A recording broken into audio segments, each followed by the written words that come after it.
I have forsaken my name. It matters not. The frail thing I was is best forgotten, a cage of flesh and blood. I have moved beyond it. I serve the Eye, though never have I beheld the Dark Lord.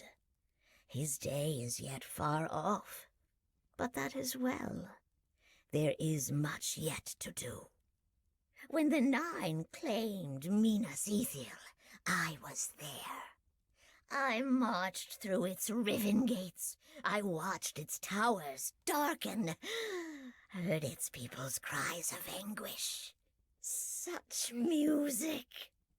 I serve the Eye, but only of late did I know my place in his designs.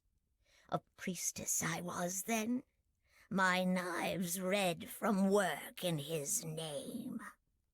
When Eärnur, that vainglorious fool, rode to the dead city to challenge the captain, I did not yet fathom the weaving of our fates. After they took him, the Nazgûl gave him to me. To me, the King of Gondor. Its last, if the whispers were true. Never would I have dreamed of such an honor, less still what was to come. For I was not to kill him. Death was not their aim. If we wished him dead, he would die, they whispered. A task awaits, one he alone can accomplish. You will compel him. Use all your skill. The labors that followed were hard, their fruit disappointing.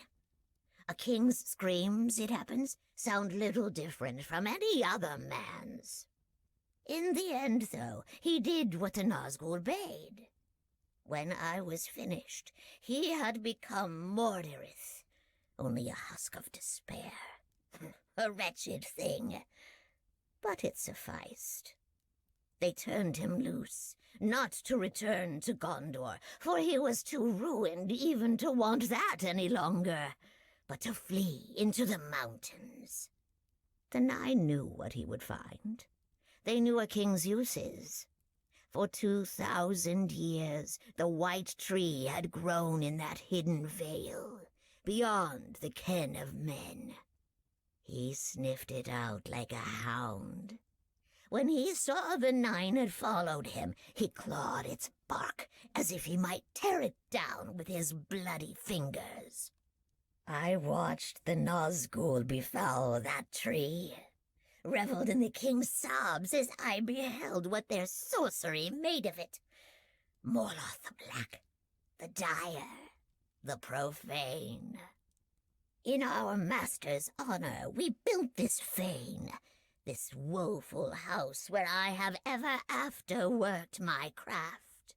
A shrine of pain, of tears, of mingled death and life.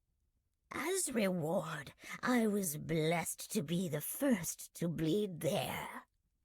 I gave myself freely, gladly.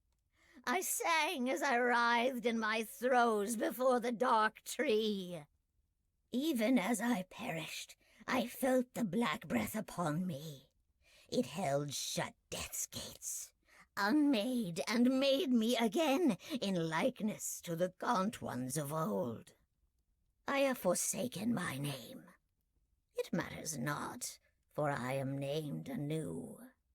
I am Agath-Kali, Shadow Woman, Mistress of Lamentation. And still, I serve the Eye.